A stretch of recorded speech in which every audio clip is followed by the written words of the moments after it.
lawmakers should probably be focusing on strong economic growth and enhanced competitiveness and increased job creation, as I know the lawmakers in the room are trying to do. But how do we provide a special focus on minority communities, especially given the reality that by 2020, half of this state's working population will consist of minority groups? Is one answer a focus on more minority business, which nationally employ nearly 5 million people with annual payrolls of $115 billion plus?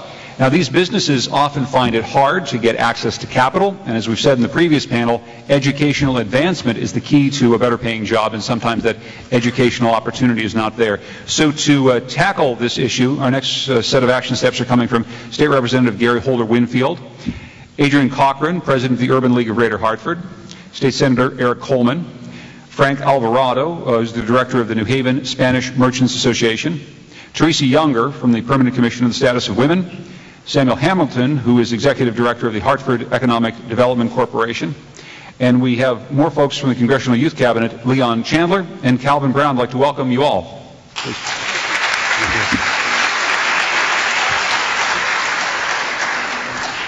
So, Representative, we've spoken about these issues before. I'll let you get started here. What are your action steps? So thank you for having me. You know, we sit in a state where we talk about the disparities between minority businesses and other businesses. And we sit in a state that currently we haven't really assessed our minority set-aside program for the last 26 years. That should shock some people. I don't understand how you can even talk about this issue and not know where you stand. Even if you meet the numbers that you're supposed to meet, you don't know that they're the right numbers to be meeting. You know, the discussion prior to this discussion, one of the panelists talked about the issue of race. I believe it was the Reverend Williams. In all of these discussions that we're having today, education, prison, minority set-asides, we talk about race, but we don't really talk about race. And I think we have to get to the point where we're talking about it in a way that really informs the discussion and moves policy. So you can talk about creating jobs for the public at large. What we're really talking about is creating jobs for the majority population.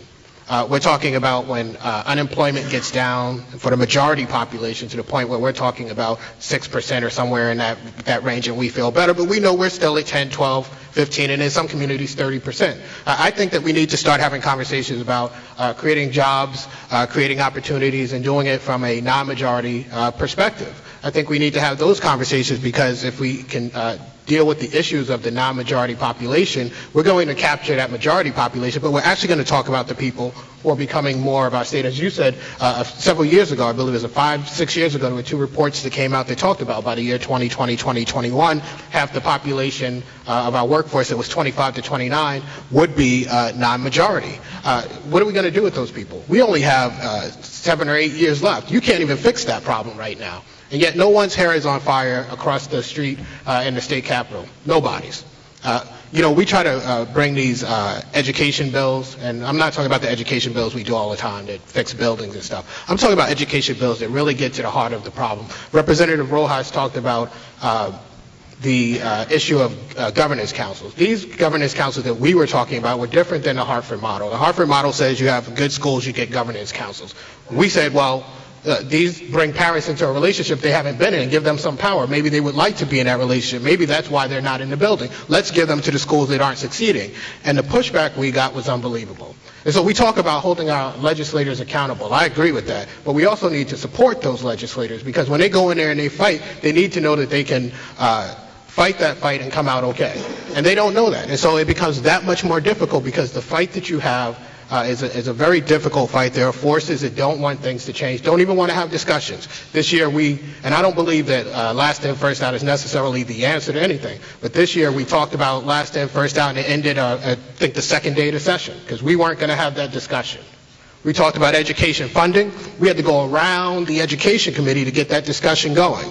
And yet I hear more about a land swap than I hear about these issues. Where is our community? And so if you ask me the question of what we need to be doing, we need to be about the business of organizing. We need to be about the business of supporting those legislators who are doing this work, and we need to be doing some assessments. We need to be doing risk assessments, as I believe Teresa Younger is going to talk about, but not just risk assessments of ourselves.